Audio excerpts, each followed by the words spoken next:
Tole nagaa waaqayyo isiniif haa baay'atu kabajamtootaa fi hordoftoota kiyyaa bakka jirtanitti nageenyi faraarri waaqayyo isiniif haa baay'atu.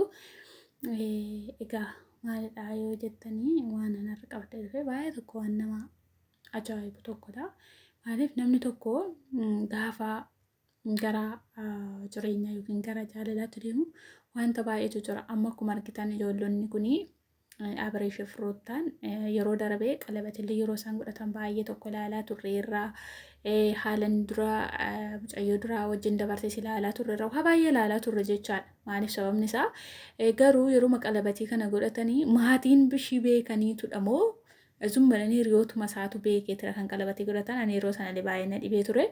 Maaliif jaalala keessatti namni walitti bu'uun hin oolu. Garuu immoo egaa yeroo tokko jaalala keessatti namni walitti bu'a. Yeroo tokko namni deebi'ees ni araarama. Kan araaramnes ni jira, kan araaramus ni jira. Maaliif jaalalli humnaa olii sirrii miti. Namni immoo yeroo hundumaa jaalala keessatti bobba'u jaalalli isaa rakkoo akka godhatu beekamaadha. Maaliif sababni isaa waan namni sun jaalala keessatti miidhama waan qabuuf yeroo hundumaa waan bobba'uuf baqa dhiirri yeroo hundumaa bobba'u si tuffata. Yoo ati hin boossu ta'e yoo ati nama cimtuu taate garuu dhiirri illee si jaalata kana baruu qabdu. Maaliif yoo jettanii yeroo maraa yoo nuti zummanne jala deddeemne bobboonya ta'ee yoo nuti baqa haala garaagaraa agarsiisna ta'eeti dhiironni ni tuffachaa deemu. Yoo nuti garuu xankaarra taane yookiin wal jabeessine of jabeeffannee wanti nenne haala akka ishiin jabduudha namaan jedhaa jechaadha. Garuu amma ishiin baay'ee tokko waan jaalatuuf yeroo hundaan bobboossi. Ani garuu imimmaan maa ta'u sobaa ta'u garuu hin beeku. Akkuma arginu kanadha. Egaa kaleessa viidiyoo isaan gadhiisan yoo ilaalle baay'ee nama gaddisiisaa. Dhugaa